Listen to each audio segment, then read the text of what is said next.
ఉపయోగించిన యువకులు. ఇప్పుడు ముందుగా ఒక చిన్న పాట శంకర్ గౌడ్ గారు పునర్జన్మ నుంచి శ్రీశ్రీగా రాసిన పాట ఘంటసాల ద్వారా ఆలపించిన ఈ పాటను తను పాడాలని కోరుతున్నాను.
శ్రీశ్రీ జయంతి ఇంతకుముందు జరుపుకున్నాము.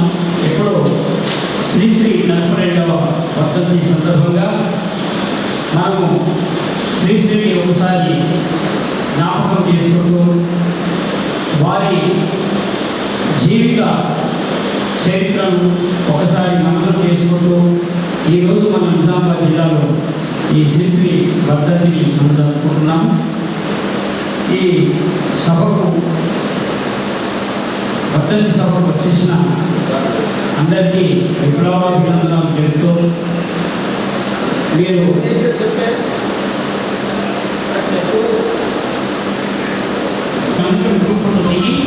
మళ్ళీ వేరే వచ్చిన తర్వాత మళ్ళీ ఒక్కొక్కరిగా మాట్లాడాలి.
శ్రీశ్రీ గారి 42వ వర్ధంతి కార్యక్రమం నిర్వాహకులు, సామాజిక గాయకుడు, కళాకారుడు అన్న శిల్పలింగ గారు పిక్చర్ తీసుకుని కార్యక్రమం నిర్వహించినందుకు అభినందనలు. మాజీ విద్యార్థి నాయకుడు, మాజీ కౌన్సిలర్, సామాజిక ఉద్యమకారుడు కొందరు సాయి కుమార్ గారు ప్రోత్సాహంతో ఈ కార్యక్రమం ముందుకు పోతా ఉంది. వేదిక పైన కూర్చున్న టీచర్లు, కవులు, కళాకారులు, పెద్దలందరికీ శ్రీశ్రీ వర్ధంతి సందర్భంగా జోహార్లు అర్పించడం. మిత్రులారా, మనకు తెలుసు శ్రీశ్రీ గారు 1910 ఏప్రిల్ 30వ తేదీన విశాఖపట్నంలో జన్మించారు. వారు బాల్యంలో విశాఖపట్నంలో 10th వరకు చదివి ఆ తర్వాత మద్రాసులో ఇంటర్మీడియట్ BA చదివిన తర్వాత కొన్నాళ్ళ పాటు ఆంధ్రప్రభ రిపోర్టర్గా పనిచేసి ఆ తర్వాత ఆకాశవాణి ఆల్ ఇండియా రేడియోలో కొన్ని రోజులు పనిచేశారు. సాహిత్యం పైన ఇంట్రెస్ట్ చూపించారు. తదనంతరం వారు ఒక మాట చెప్పారు. 1930 వరకు తెలుగు సాహిత్యం ఎప్పటి నిర్ణయించిన 1930 నుండి తెలుగు సాహిత్యం న్యాయపడ్డాలని తెలుగు సాహిత్యాన్ని శాసించండి అంటే ఈ మాట ఏమంటుందంటే అప్పటి వరకు సాంప్రదాయ గ్రాంధిక భాషలో ఉన్న తెలుగు సాహిత్యాన్ని దాన్ని ధిక్కరించి ఆధునిక పద్ధతులు నవ్య పద్ధతిలో ఒక కొత్త పుస్తకాలు తొలగించి తెలుగు సాహిత్యాన్ని ప్రపంచ సాహిత్యానికి తీసుకొచ్చిన వాడే కనుక శ్రీశ్రీకి గుర్తింపు అనుకున్నంత స్థాయి రాలేదు. బెంగాల్లో రవీంద్రనాథ్ ఠాగూర్కు నోబెల్ బహుమతి స్థాయికి తీసుకుపోయింది. తమిళనాడులో సుబ్రహ్మణ్యం భారతికి తమిళ సాహిత్యవేత్త భారతదేశ గణించదగ్గ కవిగా గుర్తింపు తీసుకొచ్చింది. కానీ మన శ్రీశ్రీకి ఎందుకు తీసుకురాలేదంటే ధిక్కార కవి, రాజ్యాన్ని ప్రశ్నించింది, అభ్యుదయవాది, సంఘర్షణవాది, విప్లవ కవి, హేతువాది, నాయకుడు వాది కనుక ప్రభుత్వాన్ని భయపడ్డాడు, అక్కున చేసుకోలేదు. అప్పటికే ఆయన అన్నాడు, గౌరవం రాజ్యాల దగ్గర ప్రభుత్వాల దగ్గర వంగి దండం పెట్టడం కాదు, ప్రజల పక్షాలు ఉన్నారు, ప్రజాకవి మహాప్రస్థానం రాష్ట్రం కాబట్టి మహాకవే కనుక శ్రీశ్రీ ఈ భూమి ఆకాశం ఉన్నప్పుడు తెలుగు సాహిత్యంలో శ్రీశ్రీ జగన్ ఉంటారు.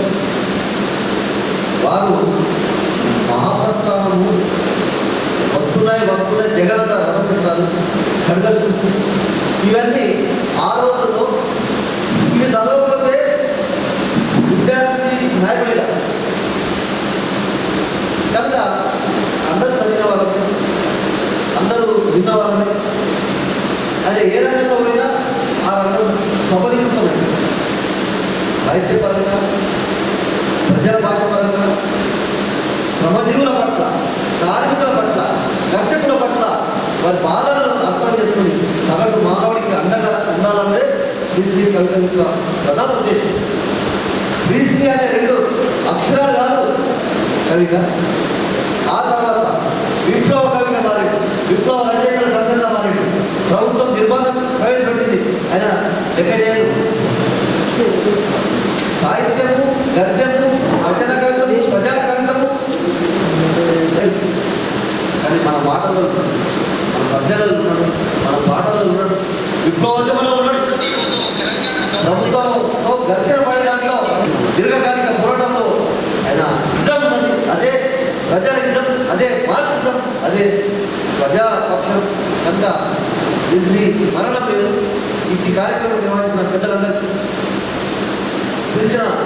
వచ్చిన స్వల్ప మంది అయినా వికాస్ అయిన శ్రీశ్రీ అభిమానులు మరొకసారి శుభాకాంక్షలు తెలియజేసి ఊహిస్తున్నాను. వచ్చిన ఏదొచ్చినా ప్రజలకు కలిగేది లేదు, బానిస సంఖ్యలు తప్ప అనే పదాలను తన కవిత్వంలో ఒప్పించి ప్రజల హృదయాల్లో కవి రచన కవిత్వం కవుల హృదయాలలో మరి ముందుకు తీసుకెళ్తూ వారు ప్రయాణాన్ని సాగించి చివరకు క్యాన్సర్ వ్యాధిలో 83 అస్తమించారు.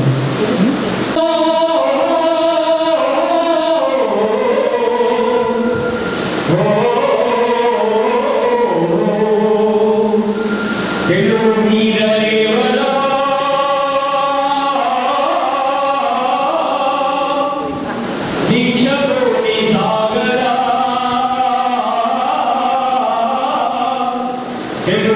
మీద దేవదా దీక్షలోని సాగర దేశమాత స్వేచ్ఛతో తిరుగుబాటు చేయరా దారుణ మాదన కాండకు తల్లడిల్ల వద్దురా నీతి లేని శాసనాలు నేటి నుండి రద్దురా నిపుణవద్దు పెదరవద్దు నీకు హద్దురా ఇలా తన పాటని ఉపెత్తున ప్రజల్ని విప్లవానికి ఉపయోగపడుతూ ఒక సినిమా రంగంలో కూడా తన పాటని ఆరాధిస్తూ చేశారు. తర్వాత సాయి కుమార్ గారు తాను శ్రీశ్రీ గురించి మాట్లాడాలని కోరుతున్నాను. 1983 సంవత్సరంలో అస్తమించినటువంటి శ్రీశ్రీగా పిలువబడేటువంటి మహాకవి తన ప్రజల యొక్క సాధక బాధకాలని చెమటని మాటల రూపంలో పాటల రూపంలో అది సినిమాలో అయితే ఏమిటి రచయితల సంఘంలో అయితే ఏమిటి ఒక్కొక్క మాట ఒక్కొక్క తూటాల ఆయన వివరించినటువంటి పదాలు ఇప్పటికి కూడా స్మరిస్తూ ఉన్నాయి. ఎన్ని రోజులైనా ఎన్ని సంవత్సరాలైనా మర్చిపోలేని శ్రీశ్రీ గారి మాట, శ్రీశ్రీ గారి యొక్క పాటలు. ఏమన్నారైనా కొంతమంది యువకులు పుట్టుకతో వృద్ధులు, కొంతమంది యువకులు పుట్టుకతో వృద్ధులు, మరికొంతమంది యువకులు పావన జీవన బృందావనని మాటలు అని కొంతమంది యువకులు ఉంటారు. సమయం పట్ల అవగాహన ఉండదు. వారు ఎందుకు పుట్టారో తెలియదు, ఎందుకు బతున్నారో తెలియదు. అలాంటి వారు శవాలతో సమానము. కొంతమంది యువకులు పావన జీవన బృందావనాన్ని మాటలు అంటే దేశంలో 10 మందికి అవసరమైనటువంటి సామాజిక కర్తవ్యాన్ని ప్రజల యొక్క బాగోగుని వారు బాగుపడే విషయంలో బాగా పంచుకుంటూ వారి బాధ్యతను గుర్తు చేస్తూ వారితో పాల్గొనేటువంటి వాళ్ళ గురించి ఎంత చక్కగా ఆయన చెప్పాడు. అదే కాదు, ఆయన రాసినటువంటి మరో ప్రపంచం పిలుస్తుంది, మరో ప్రపంచం పిలుస్తుంది, పదండి ముందుకు, పదండి తోసుకు, పదండి పరిగెత్తుదాం అంటూ ఆయన రాష్ట్రాన్ని మరో ప్రపంచం కానివ్వండి, లేకపోతే మా ప్రస్థానం కానివ్వండి. అదే కాదు, వారు ఒక సందర్భంలో ఏం చెప్పారంటే కుదిరితే పరిగెత్తు, లేకపోతే నడువు, అది చేతకాకపోతే పాకుతువైనా వెళ్ళు, అంతేగాని ఉన్న చోటనే ఉండకు. నువ్వు అట్లా ఉన్న చోటనే ఉంటే దేహానికి పనికిరాని తాగడానికి, దేహానికి పనికొచ్చి తాగడానికి పనికిరానటువంటి సముద్రపు నీరు, ఆ సముద్రపు నీరు నిన్ను చూసి నవ్వుతుంది. కాబట్టి నవ్వే వాళ్ళ ముందర నువ్వు నవ్వుల పాలు కాకు. నీ యొక్క బాధ్యతను, నీ తలరాతను ఇంతే అన్న వారి ముందు నువ్వు తల ఎత్తుకునేలా నీ సత్తా చూపించాలంటే కన్నీరు కాచడం కాదు, చెమట చుక్కల్ని రావచ్చు. లేచి నీ బాధ్యతని గుర్తెరిగి పరిగెత్తు అన్నది అది మాటలలో ఇదే తప్ప కానీ దాన్ని ఆచరిస్తే మాత్రము ఏ విధంగా డైరెక్షన్లో తీసుకున్నప్పుడు ఒక పాట రాశారు. ఏమనంటే ఎవరో వస్తారని, ఏదో చేస్తారని ఎదురు చూసి మోసపోకుమా, నిజం వచ్చి నిద్రపోకుమా. ఎవరో వస్తారు, ఏదో చేస్తారని నీ బాధ్యతలు మర్చిపోయి నిద్రపోతే మనంత మూర్ఖులు ఉండేవాళ్ళు ఎంత బ్రహ్మాండంగా. ఇప్పుడే నిగమనంలో పాట పాడారు అల్లూరి సీతారామరాజు, తెలుగు మీద లేవని. దాంట్లో ఏముందా పాటలో? ఎచ్చటి వాడు, వాడు ఎవరి వాడు, ఇటు వచ్చిన తెల్లవాడు, తరిమి తరిమి కొట్టరా, తరిమి తరిమి కొట్టరా అనేటువంటి భావాన్ని, ఆ యొక్క కవిత్వాన్ని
పీడిఎస్గా పనిచేస్తూ నిజామాబాద్లో అనేక భూపోరాటాలు కలిగివారి మైదానం అనేక పోరాటాలు చేస్తూ ఆ ఉత్తేజాన్ని పొందిన వారిలో సాయి కుమార్ తను ఒకసారి శ్రీశ్రీ వ్యవహారంతో మాట్లాడారు.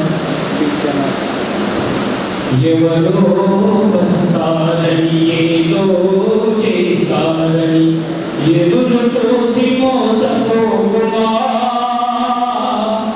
విడమ్మల చేతులపోకుమా.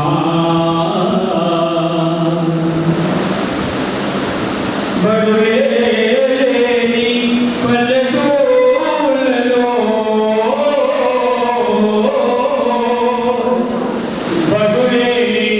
పల్లెటూళ్ళలో చదువేనాని పిల్లలకు చదువులు రాలే చదువుల బడిలో జీతారాని పంతులకు ఎవరో తోడు వస్తారని ఏదో మేలు చేస్తారని ఎదురు చూసి మోసపోకుమా. చాలి చాలని పూరి గుడిసెలో చాలి చాలని పూరి గుడిసెలో కాలే కడుపుల పేదలకు మందులు లేని ఆసుపత్రులు పడిగాపులు పడు రోగులకు ఎవరో తోడు వస్తారని ఏదో వేరు చేస్తారని ఎదురు చూసి మోసపోకుమా. తరతరాలుగా మూఢాచారపు వలలో చిక్కిన వనితలకు అజ్ఞానానికి అజ్ఞానానికి బలి అయిపోయే పడతులకు ఎవరో తోడు వస్తారని ఏదో మేలు చేస్తారని ఎదురు చూసి మోసపోకుమా. కూలి డబ్బుతో లాటరీ టికెట్ కూలి డబ్బుతో లాటరీ టికెట్ కొనే దురాశా జీవులకు దురలవాట్లతో బాధ్యత మరచి చెడే నిరాశా జీవులకు ఎవరో తోడు వస్తారని ఏదో మేలు చేస్తారని ఎదురు చూసి మోసపోకుమా. సేద్యం లేని వీడు నేలలో సేద్యం లేని వీడు నేలలో పనులేని ప్రాణులకు పదలు లేని శ్రమ పడుతున్న ఫలితం దక్కని దీనులకు ఎవరో తోడు వస్తారని ఏదో మేలు చేస్తారని ఎదురు చూసి మోసపోకుమా. ఒక సబ్జెక్ట్ మీద కాకుండా అనేక రకాలని ఏదో చేస్తారు. మీరు ఎవరి కోసం మీరు ఎదురు చూడవలసిన అవసరం లేదు. తనకు తానై ఒక వీరుడై ఈ సమస్యను ఎదుర్కోవడానికి మీరే ముందుకు రావాలని ఎవరో అని మా భూమిలో తన భూమి కోసం అనే సినిమాలో రాసిన పాట. ఇప్పుడు మహిళలు మూఢనమ్మకాలు ఉన్నారు. అటువంటి వారి మీద పిల్లల మీద లాటరీ టికెట్ కొనే వాళ్ళ మీద మన రైతుల మీద కూడా ఒక్కొక్క వారి మీద ఈ పాటని రాశాడని నేను మీకు వినిపించాను. పురుషోత్తం రావు గారు తను డిస్ట్రిక్ట్ కామారెడ్డి కమిషన్ బోర్డు అందరూ కొత్త వాళ్ళు ఉన్నారని పరిచయం. ధన్యవాదాలు. ఈరోజు శ్రీ శ్రీకాంతం శ్రీనివాసరావు గారు 42వ వర్ధంతి సందర్భంగా ఏర్పాటైన సమావేశానికి ఇచ్చేసినటువంటి సభావేదిక మీద ఉన్న పెద్దలు మరియు సభావేదిక ముందు ఉన్నటువంటి ఆత్మీయ మిత్రులు మరియు ఎలక్ట్రానిక్ మీడియా మిత్రులందరికీ నా యొక్క శుభాభినందనలు తెలియజేస్తున్నాను. అయితే లింగమండ చెప్పినట్టు ఏదో కవి గారు ఏదో సందర్భంగా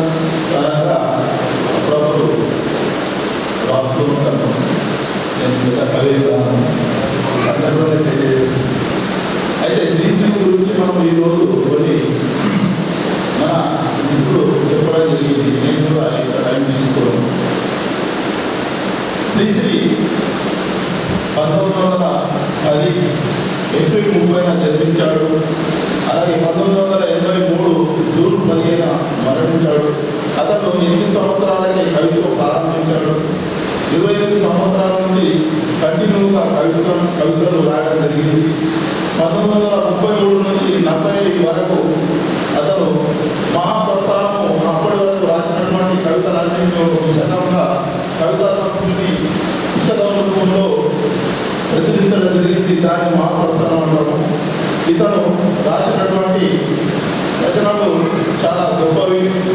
అంతకుముందు రాస్తున్నటువంటి కవులు చంద్రోబద్ధమైనటువంటి కవిత్వానికి చరమగీతం పాడుతూ అభ్యుదయ కవిత్వానికి నాంది పలకడం జరిగిందంటే ఒక శ్రీశ్రీ అని మనం చెప్పుకోవచ్చు.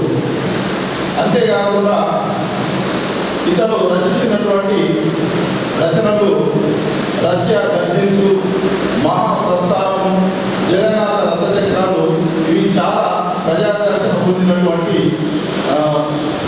పుస్తకాలు. అయితే ఈ శ్రీశ్రీ గారు ఎప్పుడు కూడా సగటు మనిషి యొక్క ఆవేదనను తన కవితల రూపంలో రాసేవాడు.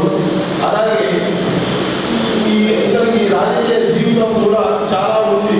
అంటే ఇతను పత్రికలలో సభ్యులు ఎడిటర్గా పనిచేయడమే కాకుండా రాజకీయ జీవితం చాలా ఉందంటే ఇతను రాజకీయ పదవులు ఏమి ఆశించకున్నా కానీ అధిష్ఠించకున్నా కానీ రాజకీయ నాయకుల యొక్క దోపిడీ అంచి మీద కార్యక్రమాలను ఎప్పటికప్పుడు నిలదీస్తూ తన కవితల రూపంలో యువకుల్ని, విద్యార్థుల్ని, సగటు మనుషులందరినీ జాగృతం చేసి సమాజ స్థాపనకు కృషి చేసినాడని ఈ సందర్భంగా మనము చెప్పుకోవచ్చు. అతని కవితలు ఇప్పుడు ఇంతకుముందు కవితలు మన మిత్రుడు అవి చెప్పడం జరిగింది. ఇతను గొప్ప రచయిత, మన కవి, అంతేకాకుండా సినికే కవి, అలాగే చలనచిత్ర అవార్డు పొందాడు. నంది అవార్డు కానీ, సాహిత్య అవార్డు కానీ ఎన్నో అవార్డు పొందాడు. అంతేకాకుండా మనము పేపర్లో చూస్తాము, దాని నుడిగల్లు అంటాం, వీక్లీ ఆందోళన వస్తాయి. అవి తెలుగులో నుడిగల్లు అనేది మొట్టమొదట తెలుగు పదాలతో మొట్టమొదట ప్రారంభించింది శ్రీశ్రీ అని మనం చెప్పుకోవచ్చు. అంతేకాకుండా అదే మనం ఇంతకు ముందు చెప్పాడు, ఎవరో వస్తారని ఎదురు చూడకుండా అంటే సోమరితనాన్ని, యువకులు ఉన్నటువంటి సోమరితనాన్ని వదిలిపెట్టండి, మీరు కూడా చైతన్యం కండి అనే ఉద్దేశంతో ఎన్నో పాటలు రాయడం జరిగింది. అంతేకాకుండా ఇతని యొక్క కవిత్వాలు చేస్తున్నాను. సంశీలోకం ఎనిమిది రావాలని కోరుతున్నాను. శంకర్ గౌడ్ గారు శ్రీశ్రీ పాట ఒకటి ఏదైనా ఒక అంటే కరావళి ఏదైనా పాడచ్చు. అదే ముందు నడుపుతుండేవాడు. నాతో పాటు ఇది చేస్తున్నప్పుడు నాతో పాటు ఇంకా అప్పుడు భాస్కర్ గారి, శ్రీధర్ గారి వాళ్ళందరూ మా విజయసాగర్ మీద ఉన్నప్పుడు ఈ కార్యక్రమాన్ని చేసేవాళ్ళం. మరి అందులో మన శ్రీశ్రీ కూడా చెప్పినట్లయితే ముఖ్యంగా ఆయన చిన్నప్పుడు అంటే 9వ ఏటనే కవిత రాసినటువంటి గొప్ప కవి, చిన్న వయసులోనే రాసిన కవి అంటే శ్రీశ్రీ గారు చెప్పుకోవచ్చు. అతను మరి అప్పుడు విప్లవాలు లేవు. అతని ఉదయాన్ని సామాజిక దృక్పథం ఉన్నటువంటి పాటలు, రసప్రమైనటువంటి పాటలు రాసినటువంటి వ్యక్తి మొట్టమొదటి. తర్వాతనే తాను సమాజాన్ని అర్థం చేసుకొని సమాజం ఎక్కువైపోతుందనే ఉద్దేశంతోని తాను రాసిన పాటలు చాలా ఎన్నో ఉన్నాయి. మనం చెప్పాల్సిన వరకు ఎంతో మంది చెప్పారు. మరి ఒకటే అన్నాడు శ్రీశ్రీ గారు, అగ్గిపుల్ల సబ్బుపిల్ల కవితలు కాదు అన్నామని కూడా వాళ్ళు చెప్పారు. అగ్గిపుల్ల కానీ సబ్బుపుల్ల కానీ ఏదైనా ప్రతిదీ కూడా చిన్న వస్తువులు. అట్లాగే కుళ్ళిన ఎన్నికలు అనే దాంట్లో కూడా చక్కగా రాసినట్టు పదటిని ముందుకు పోదాం పై కానీ మహాప్రస్థంలో రాశారు. అలాగే రాణి నష్టాలు రాణి అనే పద్యాలు కూడా చక్కని పద్యాలు మరి కవితలు రాసినటువంటి మహాప్రస్థంలో అయితే చాలా చక్కని పుస్తకం. మరి అది ఎన్నోసార్లు చదివినటువంటి సందర్భంలో గుర్తు చేసుకోవడం. మరి సభలో ఇంకా చాలా మంది ఉన్నారు. మరి ఇలాంటి వ్యక్తిని నేను పాఠశాలలో ఎన్నో సందర్భంలో ఈ పాటలు చెప్తూ మరి కార్యక్రమాలు నిర్వహిస్తాం. ఈరోజు పాఠశాల లేదు కాబట్టి అంతా ఇక్కడ చేయడం జరుగుతుంది. కాబట్టి పాఠశాలలో అయితే నేను దాదాపుగా తెలుగు పండితుగా మరి ఒక 25 సంవత్సరాలు చేస్తున్నాను. ప్రస్తుతం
నెరవేర్చుకోవడం చాలా దుర్దినం అనేది చెప్పుకోవచ్చు. కాబట్టి ముందుకు రాలేదు.